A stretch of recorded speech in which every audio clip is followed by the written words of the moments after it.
the agenda for the evening, put in terms of a game plan. Title screen will just be a little bit about me, my background. I'll give you a very quick on that, and then we'll drill into the game rules. What is the definition of these things? Why does this stuff exist? Why is everyone talking about it? What are the rules of the game that we're talking about here? Opening credits. Who's doing this today? How successful are they? How are they implementing gamification? Tutorial. Kind of the foundational elements of gamification, gamification 101, so to speak, and then the game itself, really implementing a lot of the mechanics, the techniques, the things that we're going to be talking about successfully, hopefully. So let's play. So me, I don't like a lot of bullets on my slides. I like pictures and very simple approach. This picture speaks volumes to who I am. I have always felt the need to create the incredible, to create the extraordinary, to build the impossible. I did not build this Lego sculpture. This is someone else's. I'm sure at some point he's going to yell at me for using his picture, but I try to give him credit. Sunny Sansu down on the bottom there. The Lego Labyrinth just really, to me, speaks to creating something that's truly incredible and otherworldly. Based on a drawing by MC Escher. Absolutely. Indeed. So I have spent a lot of time doing theater directing. I spent a lot of time doing video production. I am an aspiring game designer on the side. I have, obviously, by career, by day, I am a software designer, an interface designer, an interaction designer for mobile interfaces, for websites, for intranets. By the way, is my volume okay? I'm holding this at a comfortable distance. Okay. So all of the common thread between all those things is that I have always sought to tell a story and evoke a desired emotional response. That's what I've always said. I like to, design for evoking some specific emotional response. My wife and I have this kind of running joke that for all the theater years, I wasn't happy unless the audience was in tears and crying. It might be tears of joy, it might have been tears of sadness, but I was always striving for, if I don't get those tears, I haven't done my job. So let's carry these thoughts through. Definitions of, so if you look up in Wikipedia, this is what Wikipedia is going to say. Gamification is the use of game mechanics and game design techniques, that's an important and, in non-game contexts. Many of you, most of you probably have read something along those lines. So what is gamification not? It is not gaming. There's some criticism that we're trying to turn things into games that shouldn't be games. It's not gamification, it's not the intention. It is not social gaming. While gamification will, and gamified interfaces will typically involve a lot of social elements, Facebook ties and other social platforms, social gaming itself is not gamification. So why are we doing this? Driving engagement is probably the most common thing you're going to see, most common thing you've heard, and why you are interested, why you have, some of you been told we need to build in gamification, we need to drive engagement for our product, for our intended behaviors. Gamification is great when you're striving to encourage intended behaviors, and understanding what those behaviors should be is going to be critical. And ultimately eliciting the desired emotional response, as I've indicated. You're essentially taking advantage of humans' predisposition toward gaming, toward having fun. It's really what this is all about, is making interfaces more fun. You're going to see a lot of examples later on, interfaces that are not so fun, and then some interfaces that are just very intuitive, just aha, like you just get it immediately. And then even better than that. So how many of you consider yourselves gamers? More than usual, actually, so that's cool. So those of you who do not consider yourselves gamers, have you played Angry Birds? Probably, mostly yes. Have you played Draw Something? Have you played Song Pop? Have you played, have you been a Foursquare user, right? So a lot of you may not call yourselves a gamer, but what a gamer is these days has completely evolved. The lines have become completely blurred.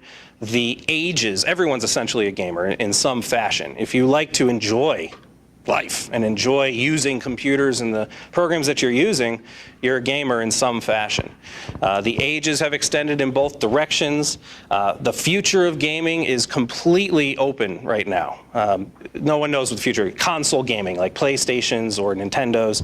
Augmented reality, Google Glass is going to greatly change things. Physical gaming, like the Nintendo Wii or Kinect, Microsoft Kinect. No one knows what the future is really going to be. What we know is the gaming industry has overtaken music several years back, actually, as the #1 entertainment industry. It's only growing. The male-female balance is much more balanced. The age groups are extending in both directions. And the main reason why is because people like to have fun. So let's talk about some prior examples of gamification. I'm sure many of you, if not all of you, remember this. This was a fun thing McDonald's did, the Monopoly game. Essentially, it was a loyalty program. But they created this whole game environment around this loyalty program. The picture is from Singapore, I think, but we had this around here as well. It was fun, it was exciting, it was unique, it was visual. The little badges that you would get, I think on the fries maybe, had uniqueness, rarity to them. So if you got probably Park Avenue, it was a really rare item, so that had this sense of value, and it really drove, you were engaged with the brand the whole time, the whole way. This is another one of my favorite examples of gamification. How many have a car with one of these mileage meters? Like, how good are you driving right now? How much mileage essentially are you getting, miles per gallon? So some of the cars have this. The first car I ever drove when I was 17 was my parents' Cadillac, which turned out to be a mistake for other reasons. But it had one of these little meters in it. And I just remember constantly, basically, the more you press on the gas pedal, the more in the red you are. You're wasting gas. It's not the most efficient rate of acceleration or amount of gas that you're pushing onto the pedal. And so the idea was you want to get to that sweet spot, that green right in the middle, and that's where you want to be. And so as you're driving, it's constantly giving you feedback as to how well you're driving. To this day, I don't have this in my car today, but every time I'm in the car, I'm thinking about that. And I still have the memory of depressing the pedal in the right way to get that optimum sweet spot. And I wasn't doing it at the time just because I wanted to save my parents a few dollars. I was doing it because it seemed like a game. It was fun. It was a challenge. It was a challenge to hit that sweet spot. Good example. Who's familiar with Hipmunk? These guys have actually grown pretty big. They were a startup, a couple years ago. They rose a lot of funding, and they've really taken off well. There are elements here. I don't necessarily consider this gamification, but there are elements that they purposely put in fun, intuitive, cute little elements into their interface. So for example, in the upper right corner, it's essentially Expedia or Orbitz. It's an airfare or an airline booking system. But when you first go in, you punch in where you're going from and to, it sorts everything by agony. So they created this little calculation, this little algorithm that figures out what is the best plane flight that I should go on. I'm going from here to there. There's a cajillion options and different airlines and different times of the day. Some have layovers, some don't. Some are more expensive, some aren't. So they basically said, look, what do people want to know? What's the best air flight I should go on? So it sorts by agony, and it considers all of those elements. Kind of like in a game, and you're looking at the leaderboards, and it says who the top player is. Top player by what? How many kills did you get? How many challenges did you complete? How many goals did you, or objectives did you fulfill? And it kind of aggregates all that together. So similar in that way. These guys also went a step further, and let's say this one here, I want to look at what did it hide? Over there on the right, you can see it hid 5 of these other airlines or options below that, simply because they are just worse. They're more expensive for a longer flight. Don't even look at it.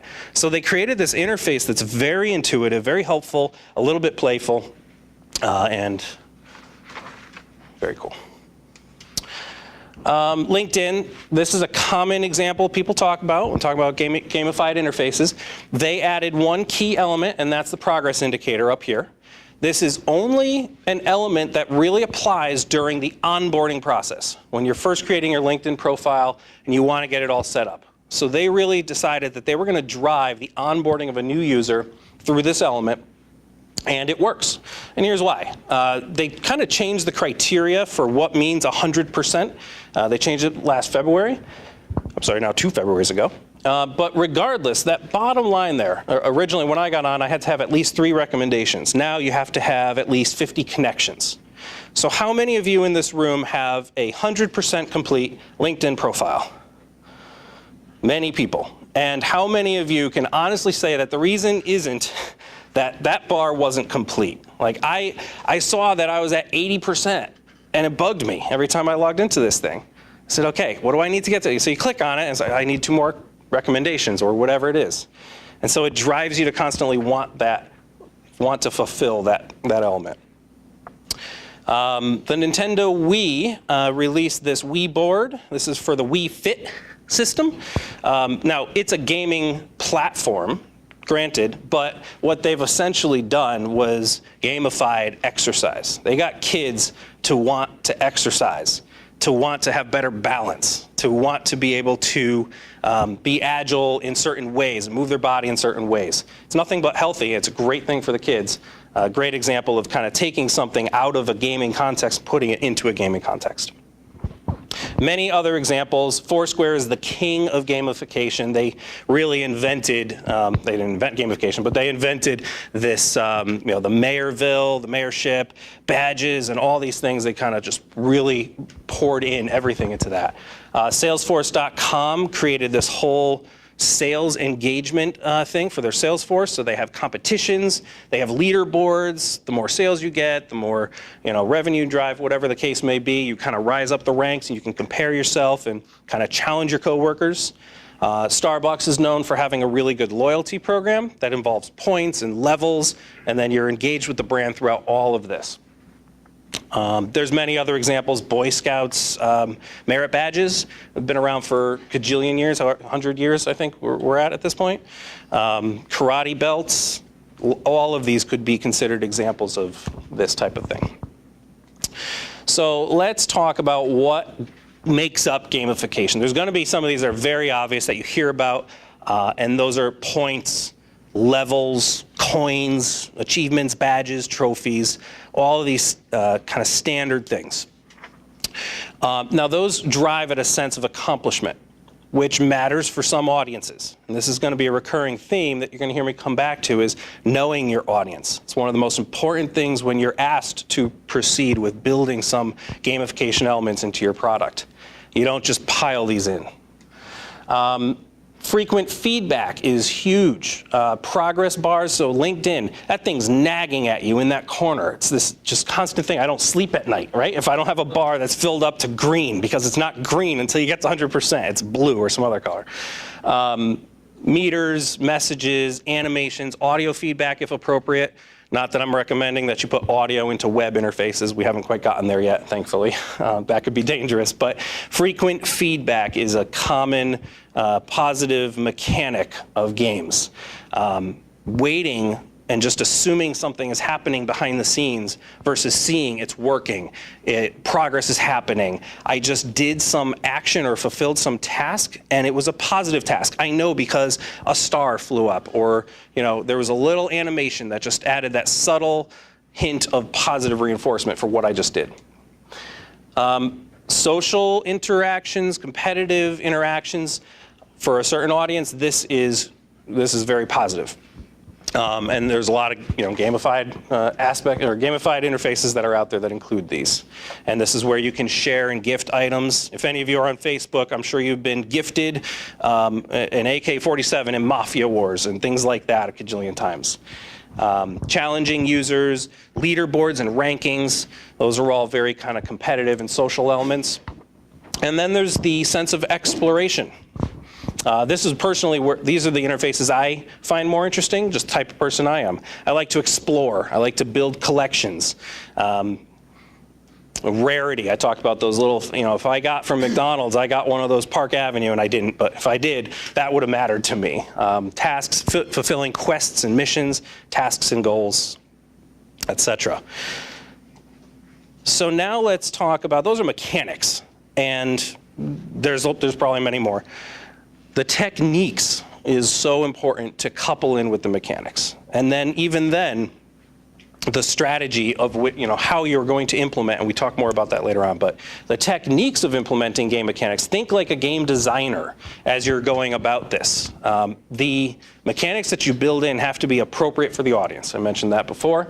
Know your audience, know the type of motivators that they care about. I'll give you some examples later on. Know their style, know about them and what they're going to care about. Make it fun, make it challenging. Interesting, compelling, these things go without saying. Visually and where appropriate, audibly interesting and stimulating.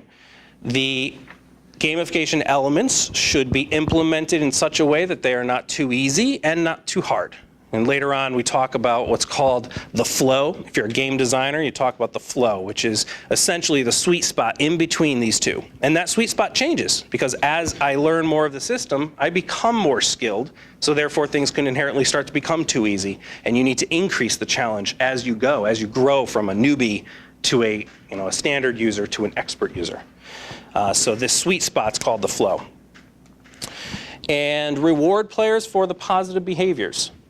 Learning the system, completing the profile, making deposits in healthcare, whatever the audience is, whatever the tasks are that your system is there to fulfill, reward players for the positive tasks that they're going to complete through the system. Okay. Questions before I go on? So rewarding players for positive behaviors. Let's start giving some examples. How many have young sons that are either going through or recently potty trained? No one? Some time ago had a son that went through potty training? Okay. P-controlled urinal games heading for the United States after the creator secured $700,000 in funding. Now, without that monitor and whatever game you're playing on it as you're peeing, what's fun for a toddler? Well, peeing all over the place is fun. This, I can only presume, and I did not research it a whole lot, but I can presume that the goal is to have targeted peeing going on. So apologies for the crude example, but I thought this, when I saw this, I thought this was, yes? There's a much simpler example. I don't know if you've been to a urinal in Germany recently. No. But, you may see a little fly in black enamel on the inside of the urinal. That thing serves as a target and supposedly has reduced spillage by 80%. Reduced spillage by 80%. Tangible results, reward. Now, it doesn't exactly reward players, but it was a psychological thing that was going on there. So reinforcing this positive behavior, without which you have greater spillage percentages. So another thing to consider is just interface design. This is what you are all, most of you in the room here, think about every single day. So kind of 4 degrees of interface design. This is the worst case. I'll never use it again. I did a lot of research. This actually won awards for like the worst interface ever. This one's real, yes. I don't know what it is. It's some developer thing, but you're using GNU wget. It's a cajillion different options and things. It's not coherently structured. And I love this down below. It says pro mode. Like, you're not even in pro mode right now. This little gem, I come from a technology background, clearly has something to do with databases. I couldn't for the life of me discern what this interface is here to do. I have no idea. It's impossible to figure out. Awful interfaces. Then a step up from that. It's painful, but I use it because I have to, right? A lot of the old green screen applications. Most of you in this room, probably all of you, use Microsoft Outlook. Anyone not use Microsoft Outlook? And if more than I expected. Why don't you use Microsoft Outlook? Does your company not make you? No, I just use or Lotus Notes or Mac? Okay, so some Mac users have the benefit of being able to say, no, I will not use Outlook. Well, most people, 99% of the world have to use Microsoft Outlook. These are the cascade of screens and options to get to what you need to be able to modify. it works. People use it because they have to.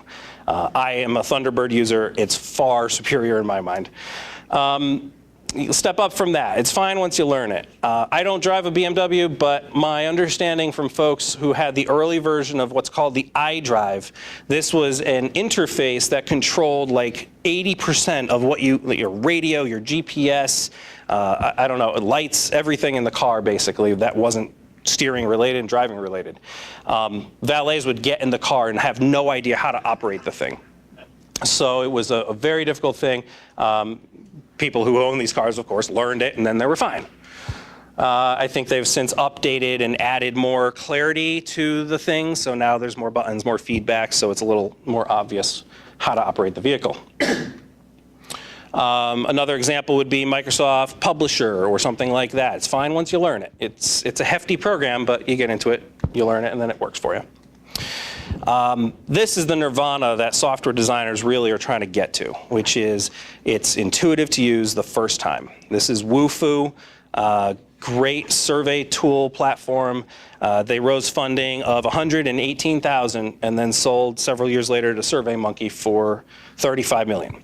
And it's just a extremely obvious, intuitive platform, simple to use, simple to understand without reading any instructions. They just did a phenomenal job creating this interface. It literally made me want to make more surveys. It was just a fun experience to use, fun platform to use. But in gaming, we need to go a step further, and that's, oh my God, I can't wait to do that again.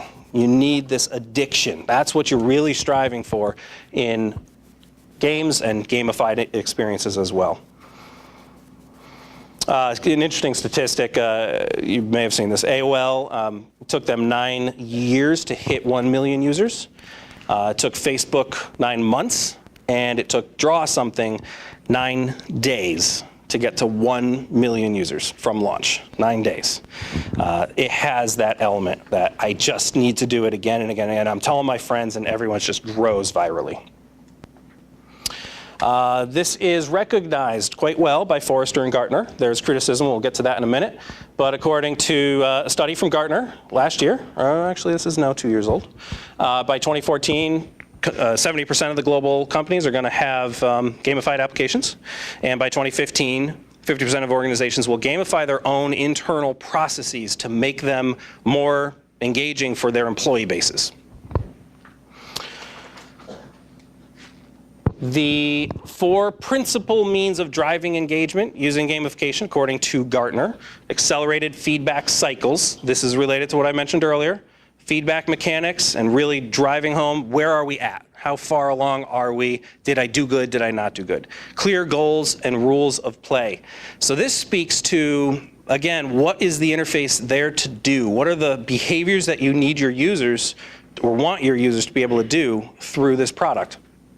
So what are the rules of play? When you know the rules and you know that making deposits in this financial application is a good thing, checking your credit score is a good thing, now you can start to wrap elements around that. A compelling narrative, telling that story. What is the reason that this product even exists? This is marketing, this shouldn't be new to anyone, but that compelling narrative that's behind the product is so critical. Tasks that are challenging but achievable. This speaks to that flow. This is the Gartner hype cycle. This is the hype cycle for emerging technologies. The general principle is, and we can talk separately if you've never seen one of these, but technologies, or emerging technologies in this case, come out, they're announced, and they're down here. They quickly spike up to this, what they call the peak of inflated expectations. And if you notice, gamification is there as of July of last year, just before, probably right now, we're just about on that peak, if not a little bit past it. What does that mean? It means everyone's hyping about it. Everyone has inflated expectations of what gamification is going to do. It's going to solve all our problems. It's going to have this wild, crazy effect, and people are just going to dump all these badges and things like that in the products, and it'll be a great success. Completely false. So that's this peak of inflated expectations. Then it falls into this trough of disillusionment for a while, and eventually makes it up to what's called the plateau of productivity. Now they are putting gamification here on par with just above it, HTML5, just below it, big data. These are things everyone's talking about. So Forrester, love this, in a report that they released last summer called Best and Worst of Website Experiences. Everyone in this room should know what UCD is, user-centered design. Some years ago, this was the buzzword. This was what everyone was talking about. Put the user at the center of this whole product design because they're the ones using it. They're the ones who are most important. Completely true. But we've kind of evolved past that. Now UX, right? It's not just that the user's there and we're designing for them, but what is the experience that that user needs to have with this product? That's what's going to stick with them. Well, what Forrester basically did in this report was they introduced this new concept, which I love, given the word emotion. They introduced this concept of emotional experience design. The user's there, their experience is what matters, but what is that emotion, that visceral reaction that they're going to get from the product? How are they going to walk away feeling what they should feel, whether it's, I feel safe using this security product, I trust Amazon.com because of the shopping experience, I enjoyed that experience, I want to challenge my coworkers and do better at my job, that emotional reaction, whatever that emotion may be. I want to just quickly read a quote from Forrester here. As companies look to digital touch points to be the hub of customer interaction, they need to go beyond functional design and build engaging connections with their customers. To that end, Forrester recommends companies master 3 elements: address the company's real goals, the customer's real goals, develop a coherent personality, and engage a mix of senses. And that really speaks exactly to what we're talking about here. So now, what are the naysayers saying? Lots of criticism is also buzzing around right now about gamification. Even the word gamification is really annoying a lot of people. That it's not really gamification. It's not. The word game is misleading. All these different things. And personally, I like to think of that emotional experience design. To me, that's the umbrella that encompasses gamification and many other elements. But what's happening? Badgification is a bad word. It basically means companies are just putting badges into the programs with no real structure, no real design, no real strategic thought around how to implement. You just put in pictures of badges and said you just achieved the badge. Congratulations. Some people may not even care about that. It's not their motivation. Points systems, incentives, loyalty programs, that alone is not gamification. Adding progress meters and things like that alone is not gamification. Just adding these mechanics is one piece. They contribute to supporting a larger strategy. This was a quote I found: games are fun, gamification experiences are crap because people see right through them. So here's where, come back to that knowing your audience. You can't do things in a cheesy way that insults the intelligence of the user. You can't just dump these gamification elements and expect users to suddenly find it fun. Gamification doesn't inherently make something fun, just as not all games are fun. In fact, just like startups, most games that are first created will fail. Most startups will fail. Making a good game is a difficult task. Believe me, I know. Here's another good quote. If you don't like playing games and the application looks and plays like a game, it can be extremely irritating. The game can get in the way of the technology that you're trying to teach. It can be annoying, especially when you've mastered a step and need to get past it, and the game structure won't let you advance. So this is where I say this is poorly designed gamification. The gamification should not get in the way of actual work. It should support it. So clearly, if you're not even able to get past something without, who knows what they were talking about, but without playing some little game of Tetris, I don't know what it is that was required of this user, but definitely there are many examples of poor gamification out there. In fact, Gartner has predicted that 80% of the current gamification efforts underway will fail due to poor gamification design.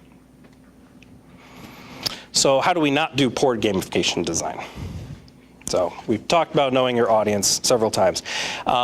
First off, generally speaking, understand things like this. From a psychological perspective, females tend to like to collaborate more. Men tend to want to compete more. Points and badges and levels and leaderboards and things like that will cater to achiever types. So who's your audience? Are they more male or female? Are they one type or another? So let's talk about the 4 main types of people. People who like to express. And here's the words, the verbs, the action verbs that people of this mindset care about. They're drawn to these words. If they can create something, purchase, decorate, customize, choose, build, configure, these are the words that people who like to express will resonate with immediately. People who like to compete, taunt, challenge, they want to show off, they want those leaderboards, they want to be number one. People who like to explore, me, view, collect, you want to explore, discover, search, and then people who collaborate.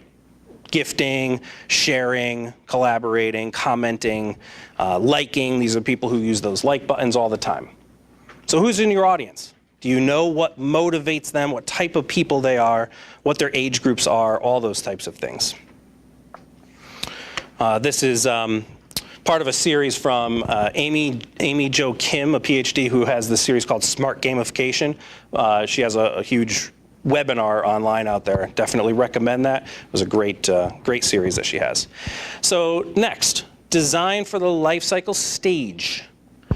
This is what LinkedIn did. They said, newbies, we want to onboard newbies. That's our number one problem, or that's our number one focus, at least for now. So they built in this progress meter to onboard 100% complete profile. They did not focus at all on regular users or enthusiasts. Gamification elements are out of the picture at that point. And that's fine. That's what they chose. Strategically driven gamification elements. As people become more used to a system, you become a regular user, you might introduce a different series of challenges. Or maybe that's when you start introducing challenges and the newbie concept doesn't apply. All depends on the situation. Eventually you become an enthusiast. You really are tied to this brand, you're tied to the product, you enjoy, and you may need to have higher end experiences available to you at that point. The founder of positive psychology, Martin Seligman, introduced this concept of PERMA, and introducing PERMA into these activity loops. First of all, defining activity loops. In the previous screen, if you're a newbie, that progress meter to get to that full, that's one activity loop. You might have 4 or 5 activity loops for newbies, 4 or 5 activity loops for regular users, and so on. So within each of these activity loops that you're defining, you want to weave in positive emotions. And again, this doesn't necessarily mean it's got to be fun like a game. It might be some other positive emotion. But think about what the positive emotions that you're trying to evoke are. Engagement, that key word, that's foundational to everything here. How engaged is the user with the brand, with the products, and so on. Relationships, being able to have people build a relationship with the company, with the product, with other people using the product if appropriate. Meaning and purpose, this kind of gets into now the intrinsic value of a thing versus the extrinsic rewards, the actual points and things like that are extrinsic. But what's the meaning and purpose that it brings to me in my life? Why is this thing worth my time to use? And a sense of accomplishment.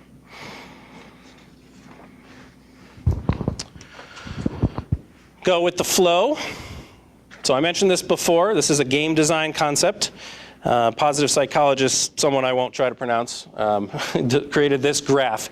So I'm a newbie. I'm down here. I have no skills in this product, and I have experienced no challenges. So I start to use this product. So it's immediately, challenging for me simply because I'm learning this thing. But I start to go through the tutorials, and I gain some skills. So I'm right here. Now all of a sudden, you're presenting me with challenges to use some part of the product.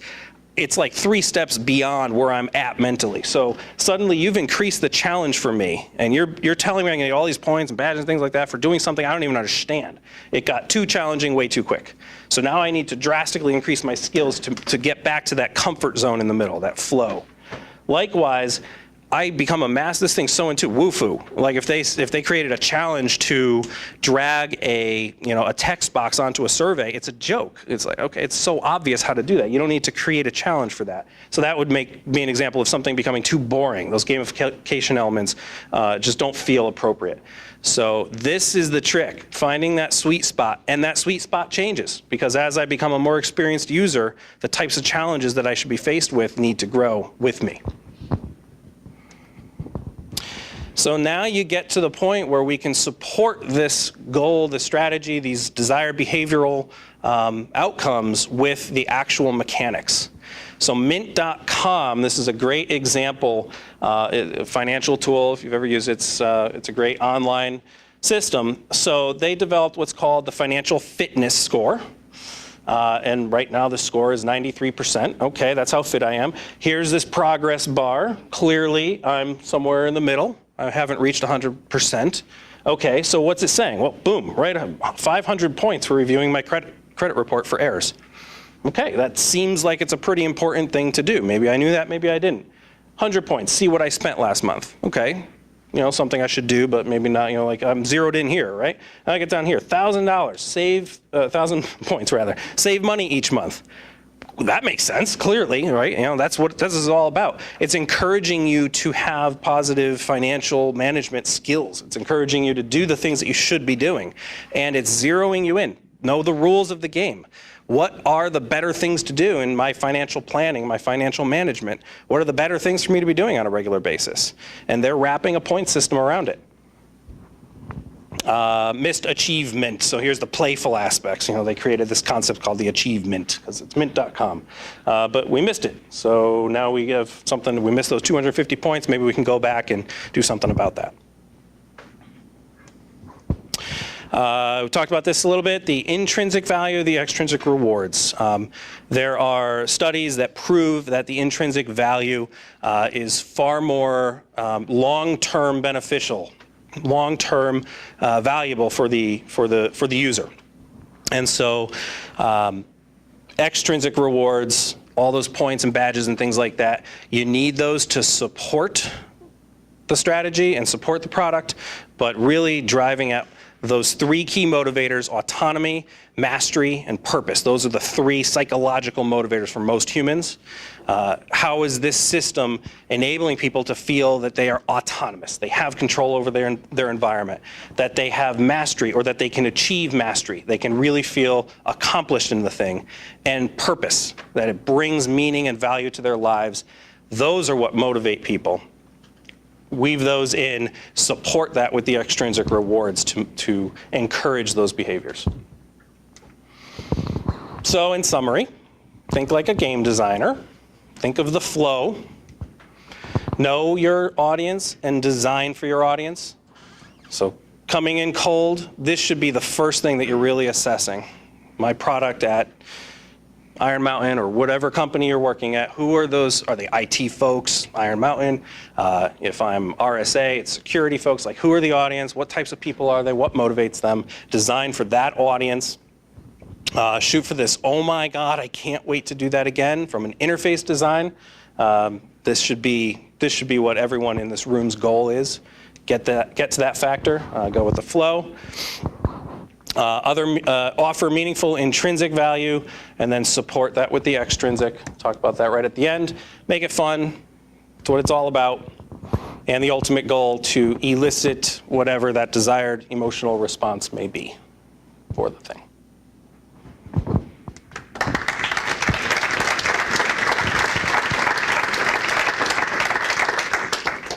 Questions? Hear it again? Sure. Well, it's recorded, so you can hit play. Yeah, I've got a mic here. Oh, play again.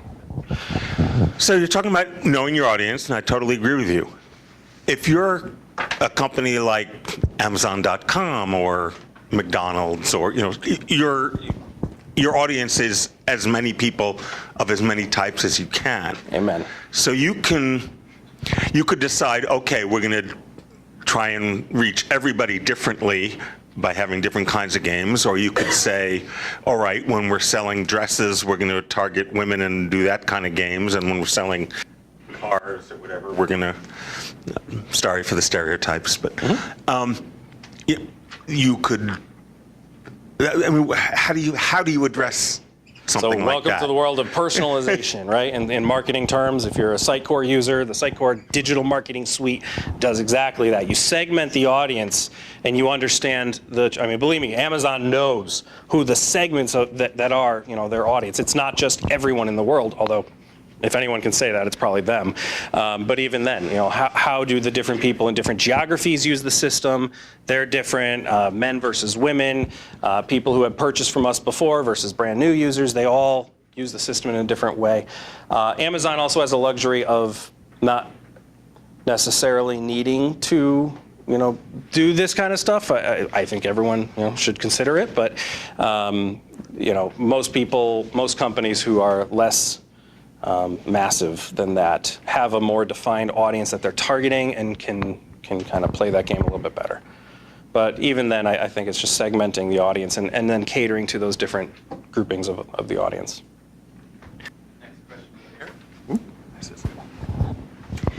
I'd be curious to hear your thoughts about how the progression of time should play into gamification. I mean, one of the challenges, so you talked about the activity loops, and it seems like at some point somebody comes to an end. And if they're playing a game, obviously maybe they stop playing the game or whatever. But if it's something that's built into software, that seems like a real challenge. For the LinkedIn example, okay, you filled out your profile. Are you going to, for the next however many years, look at 100% progress bar? Interestingly, you do. If you're a LinkedIn user, it's there always. And frankly, I always look at that. I'm like, it's kind of awkward to me that it is there. That's an interesting point. Is it ever going to go down to 99 and I'm going to have something else to do? That's what always runs through my head. It's a reinforcement that I'm still at 100%, I guess. But what's your product? What's the level of engagement that your users should have? How long should that engagement be going on for? If it's a one-time use thing, then you're probably thinking much more transactional. If it's something like mint.com, which is intended for ongoing use, those points apply constantly. And so in that case, there is no end. They've kind of built for the newbie, because as soon as you go in, you're presented with this kind of tutorial walkthrough of how do I get onboarded with mint.com, and then all the way up to the experienced users that are still interacting with all those same elements, case by case probably. Thank you. Next question. You ever run into any conflicts due to internationalization? So you're designing for one product that people in Europe use and the United States use and South America use, and the concept of what would satisfy in one culture might not satisfy in another culture, et cetera. Do you ever run across 100%, that? absolutely true. I have only worked on a handful of international projects. One of them happened to be for an elevator company, and everything right down to which left to right versus right to left. The doors open in an elevator. We in America require a lot more personal space than other countries. Aren't quite as obsessed with that personal space issue. Now those aren't gamification elements, but absolutely the culture of the geography plays a huge part in it. And that goes right back to that knowing the audience, and what motivates people in certain areas might be vastly different. Great. Next question. Are there any applications or products for which gamification is not a good idea? And what are their characteristics? Or are you a hardcore gamification person, so everything? It's a strategy. That'd be like saying, does every strategy apply to every product? So, no. I don't know if, did I turn this off? No, okay. I'd have to think about it. I'm sure I could give you an answer of, that particular forum, I don't know, government defense contracts probably don't deserve gamification. But I think that there are far more cases where emotional characteristics, let's call them, as the larger umbrella, would apply to an interface and drive more engagement and drive those positive behaviors of the thing more than are being used today. And I think we are, to that curve, that peak of inflated expectations, we have yet to see how the maturity of gamification is not there yet. So we have yet to see how this whole thing is going to ultimately reach that plateau of productivity and which types of interfaces benefit from that more than others. I think end users, B2C environments probably cater more, but then you've got Salesforce.com that did this whole internal thing with their Salesforce very successfully. So I'd have to think, and I'd like the challenge to think about that actually, so I'll give that some thought. Well, how about spreadsheets? So I can imagine gamification helping as you're learning to use one, but I'm just off the top of my head, but if you're an expert and you're creating some specialized spreadsheet and formula, you Right. have the. You do, may do, not- do you still need the gamification then, or? So a great example, spreadsheets. More advanced users will use pivot tables. I've tried and I've done some work, but like clearly to me, it's a whole other world of spreadsheets that I haven't fully dove into. I would love to have something that's a little bit more hand-holding to get through that, as opposed to just going to Google and reading someone's tutorial. Having something more baked into the environment would be, for me, of significant benefit. And I consider myself an Excel power user. Certainly, you reach a point where you have such a level of mastery in the thing that you don't benefit from those elements because the positive behavior is built in. You're done. But then I'd say job well done to the gamification elements or whatever other elements. Yeah, that was an interesting example. I think Microsoft Labs did release They did, a you're right. plugin Yes. to gamify Excel. And .NET, I think one of their latest versions of their development platform that they've actually built in gamification elements. That's right. I had forgotten about that until just now. Next question.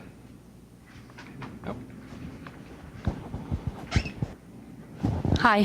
So 10 years from now, what do you think? Will everything be gamified? Or will it, will people go way gamification and then there'll be a pullback to realizing that, oh, this really only works well in certain situations? I think a greater percentage of the products will have what we currently today are calling gamification elements. I think the word gamification is going to be dead. I think it's already achieved some level of negative ethos, but the elements that underlie it have been around for, like I said, Boy Scouts of America is a 100-year-old organization, and they had merit badges. And I was, when I was a kid before computers, it was a TI 99-4A at that point, but. Girl Scouts too. Girl Scouts too. I'm sorry, I don't have that personal experience. So, I think gamification, as we know it today, will evolve tremendously. But I firmly believe that we are only making more and more better experiences and interfaces and interactions, and they will include more of this. That's my prediction. All right, next question. All right. Oh, one in the back.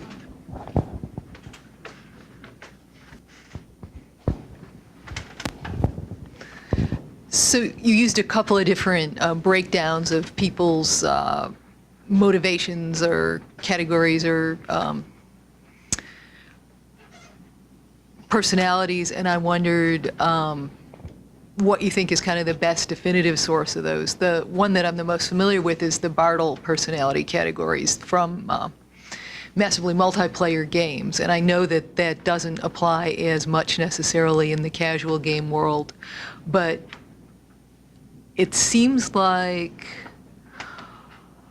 one point that you can get from the Bartle personality categories is in the context of this deeper ongoing experience that you really, to have a vibrant community, need to accommodate several different sets of motivations and strategies. And his were competition, which you mentioned, exploration, which you mentioned, socializing, which was kind of pervasive.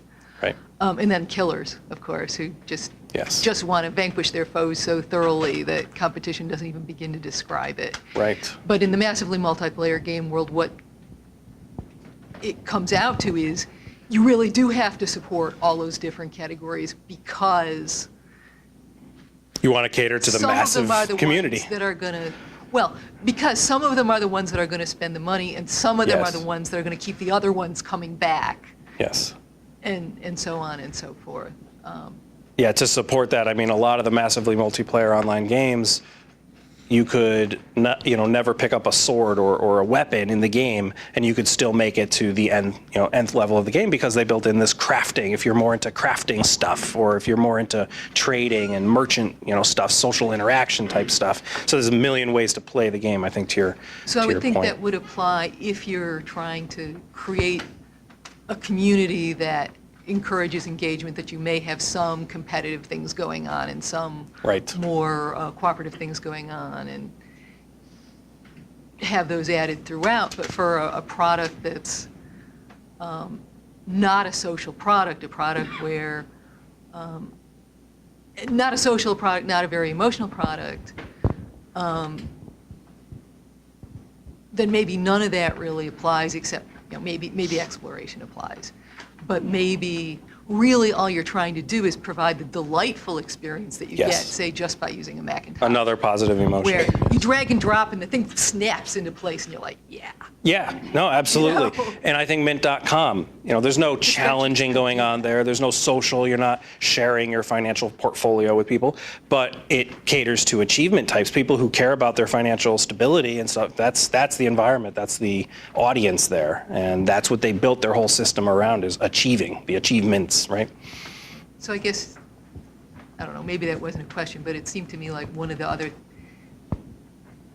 things that you have to consider with the gamification process is, is the user going to be doing these very shallow, simple things, or is the user going to be doing very in-depth things? And if you're doing very in-depth things, then you have a lot of different features to think about than if you're just trying to get those quick hits. Right. And to the first question that you asked, what's a great source for Right. those models, those kind of personas or behavioral models?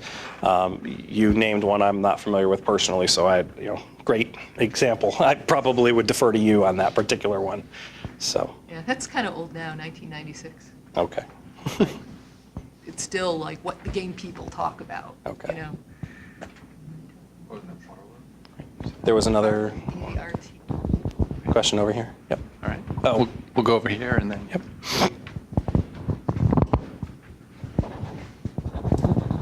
And just You'll be next.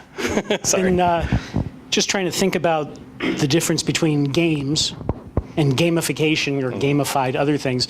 And I guess I'm wondering if it's fair to say that gamification is something where there is a goal outside the scope of the game, whereas a pure game, the goal is part of the game. So there's an external goal in the McDonald's Monopoly for loyalty type stuff. There's a different goal for the progress bar in LinkedIn, which is to generate data. So is that a fair way to think about gamification as just being something where there's a goal that is outside the scope of the game, like an alternate agenda?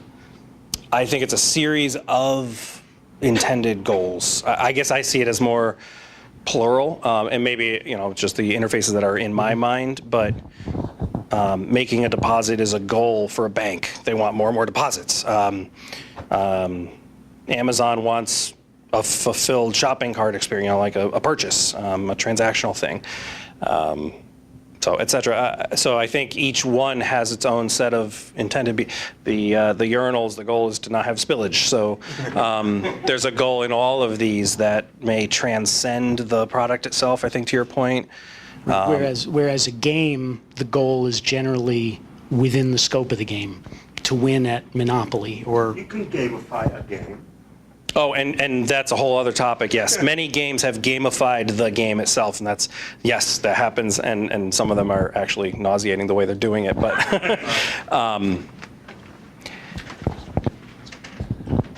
I'm sorry, so I think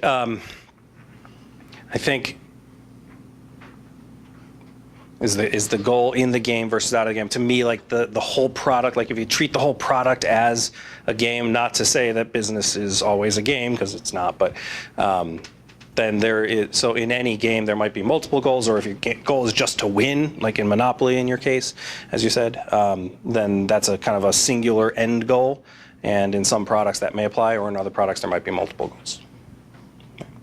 Yep. I have a few really small questions. What is the business model of Mint? Like, how do they make their money? Like, in keeping with the last question, what is the ulterior motive or ulterior goal of getting people to manage their finances better? Are they a bank? Are you investing money through Mint? Or what is it that Does anyone know the answer to that question? I don't. I am a Mint user, but I'm not a heavy Mint user. I just know that they did very well with their gamification elements. Yep. Yeah, they started pretty altruistic, but then they started building in offers and like credit card signups Yes, there's with a lot of those. good goals in mind, like this might be very good for you, but at the same time they get kickbacks on that side. They also have a lot of financial data they can use for trends and stuff. So they're selling third-party products, kind of. In a way. That's at least part of what they're doing, yeah, because I know I see that as well. Like, you should sign up for a lower interest credit card than the one that you currently have, because it knows what I have, right? So the customer engagement is actually the product that they're selling in one way or another. Okay. Indeed. And then my other question was, you mentioned a webinar where somebody discussed the Express, Compete, Explore, and Collaborate. You said it was a webinar. I'm just Amy wondering- Jo Kim, Okay. PhD, who created this series called Smart Gamification, and she has like a 1-hour demonstration that she did. Okay. And I think she uses the Mint example in there as well. Okay, and my last question was just, could we see the previous slide again? Which one And was that's it for my questions. the smile faces? There you go. This one? Great. Yeah. Okay, next question over here. Hi, I think my question actually relates a little bit to the gentleman in front of me asking, are there some arenas where gamification wouldn't be advisable? You talked about extrinsic rewards that support intrinsic values or motives. And I've read some of the research showing that extrinsic rewards often erode the intrinsic motives. So when you take the reward away, the same behaviors that maybe people would have engaged in for their own sake, they stop engaging in because they've learned to only value it for the Pull extrinsic. lever, get cookie, right? Yes. Right, and if they stop getting cookie, they're going to stop pulling the lever? Yeah, so I guess I wonder about that, like, how do we know when to reward something if there's going to be a life situation where you stop rewarding it? You know, what happens the next urinal you go in when they don't have the flies anymore, or the month after the Monopoly game, do the fry sales decline? I'm in education, so for me, you know, if I start giving kids points for reading or doing a math problem, what happens when I stop giving them those points? Have I eroded their interest in reading and in math that maybe they would have had? As a great debate, perhaps. My hope would be that you've reinforced positive behavior throughout, and that's ultimately the goal, is to reinforce and encourage the positive behavior of the thing, whatever the thing is. And should you, you know, probably a good question to ask would be, why would those things be taken away? Is it just kind of saying, oh, we're done with the gamification, kind of delete it from the program? I don't know, whatever the case may be, but my hope would be that, you know, like, let's say Mint.com suddenly does away with all that stuff. I don't see that it's 1,000 points for this and 500 for that. It would, you're probably right. I mean, it would erode to some degree my own awareness if I forgot how they gauge some of these positive behaviors. I might not remember that something was quite as important.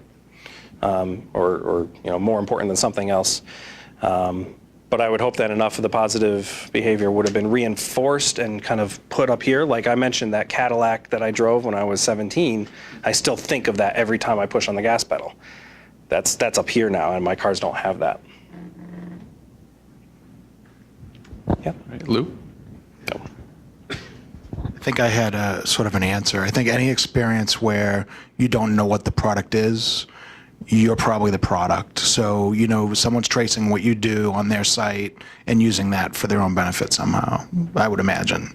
That's the game in it, right? Is that they want you to keep using it and keep figuring out things about you as a population, as this giant macro organism, and then use it against you or use it for whatever, right? Right. So that's all I had. I didn't have a question, though. I think Great. that's the... No, agreed.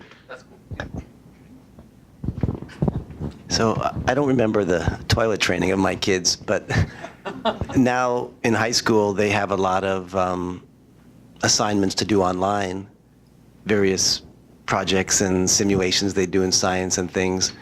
And I'm surprised you didn't talk more about education, because that seems a perfect case for me where you could create some great incentives and gamifications with lessons to learning a series of math concepts or whatever. I mean, Absolutely. And I mean, when my kids were young and played like putt-putt, I don't know if you know putt-putt, but games like that where often they would have to go on a journey and solve something, and along the way they would have to solve little logic problems or do some number reasoning. and it was great. But I don't really see much of that now in the online education space. What I know about, and I don't know much, but I wonder if you know whether anybody is doing anything interesting there. Interestingly, there's a couple hands that might have a response for you themselves, but there's a side project I'm actually working on with an educational institution, a startup, to do almost exactly what you're defining. I haven't done a lot of research to know if there's a lot of those types of folks out there at this time. I would completely agree, though. It's huge. Like, why not? You're talking about kids especially. Like, so, and I remember when I was a kid on my TI 99.4a, there was a math game. It was just a little shooter, and a number would come down, and then it would say, the answer is 14, and I had to shoot the ×7, thing that was dropping down. It was like Space Invaders, but they turned it into a math game. I was learning math as I was playing it, and that's just a simple example. But yeah, those huge opportunity there. Word would come down. Yes. Next over here.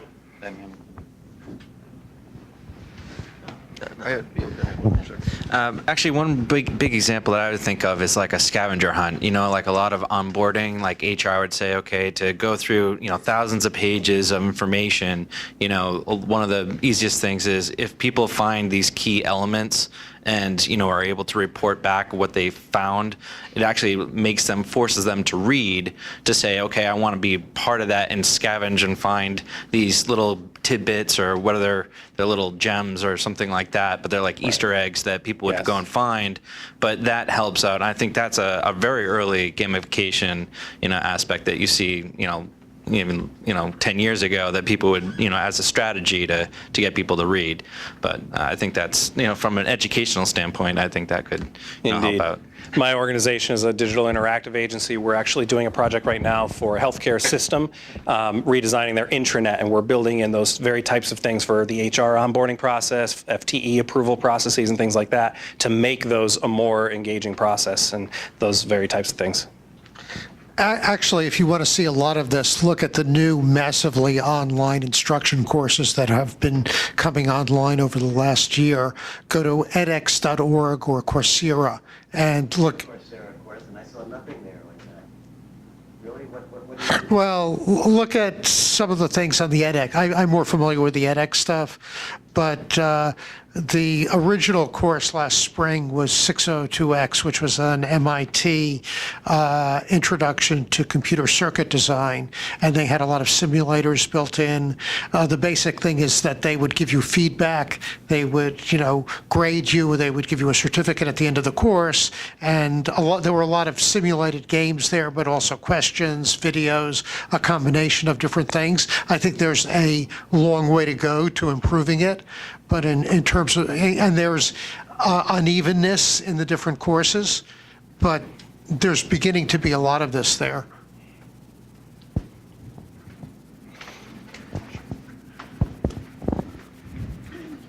Todd, are there normally this many questions after? For very exciting topics. I love it. This is great. So regarding the sort of difference between, or the balance between extrinsic and intrinsic, and sort of trying not to go overboard in the extrinsic direction to sort of demotivate people, would you still consider it gamification, and would it be advisable or applicable in some cases to really stick entirely to more of like the intrinsic motivations, or would you consider that more just like a fun, engaging interface that's not really gamified? I threw up the Hipmunk example. Right. Hard to call that gamified elements, but it was a really good, insightful interface that thought about the user and what are they trying to do? They're just trying to book a plane, the easiest plane flight that they could get. So I don't know if I had to classify it as gamification or not. I'd probably say no, but underneath that umbrella of what the emotional experience design, which I think the greater point of the presentation, yes, it definitely be part of that. Okay, over here. Two things. One, I wanted to reply to the issue about why isn't it used more in education, and an example would be, I think it was last month, the botany website design presentation for this group. Maybe not gamification per se, but pretty close. I missed that one. You'll be online any day. Yeah. One thing that occurred to me when the other gentleman asked the question about the difference between games and gamification as to whether the motivation was extrinsic, there's another distinction between gamification of something like a health regimen where the user is clearly signing on because they want the health benefit, and the gamification is supporting a benefit for the user, versus a purely commercial effort where the user is signing on to something that pulls his money out of his wallet and hands it to the company, and the gamification is serving the company's goals, which are not necessarily in any way good for the user at all. And we ought to bear that in mind as a danger. I think a lot of the backlash against gamification is going to come because people perceive that it's being used as yet another tool for industry to rip you off. Absolutely. I mean, that's I guess the ethical side of it. You know, Mint.com is postulating that this task is worth 1,000 points and this other one's worth 100 points. 10 times greater, much more important. Is it really? Is it in my best interest? They're rewarding what they consider positive behavior, but positive for who? 100% great point, and that's on each company to figure out for themselves what the right thing to do is, because you're right, it could turn into gamification is just brainwashing, right? It could turn into that. Great point.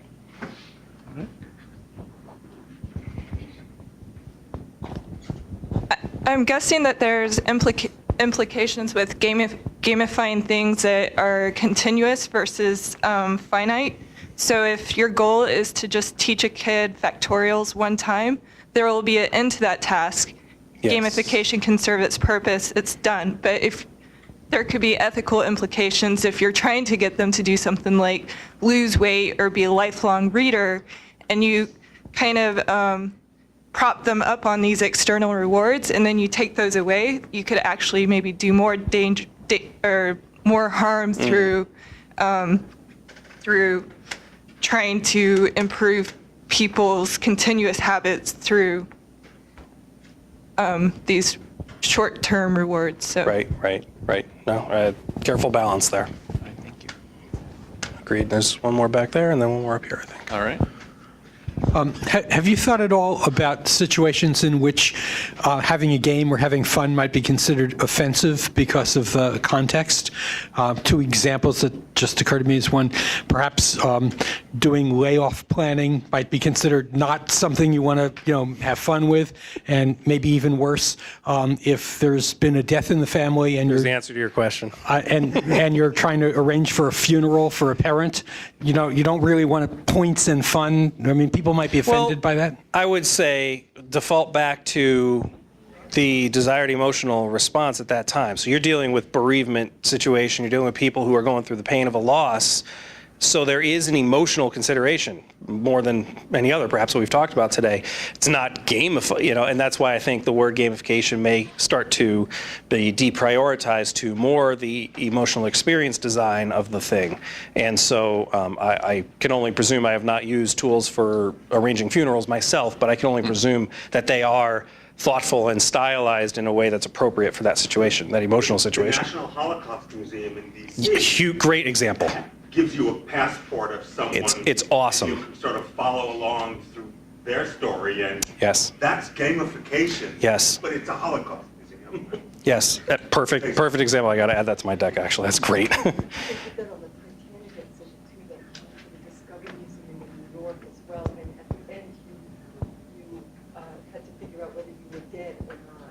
The statement was that the Titanic exhibit that came to a Discovery Museum did something similar at the end. You were a person. You had to figure out if you were alive or dead. I remember hearing about that. Another good example. I've got the last question. So just one more comment on the education front. I've used two different applications that education related. One of them was internally for professional training. I think it was called Treehouse, and my daughter used one for SAT prep, which both had a lot of gamification built into them, which in both cases I thought was pretty neat. However, in neither case did I find the application very good. And so, I think it's really relevant that the gamification was pretty interesting and sort of compelled me a little bit, but the application behind in each of these cases did not compel me. And so there's a component of where you make your investment.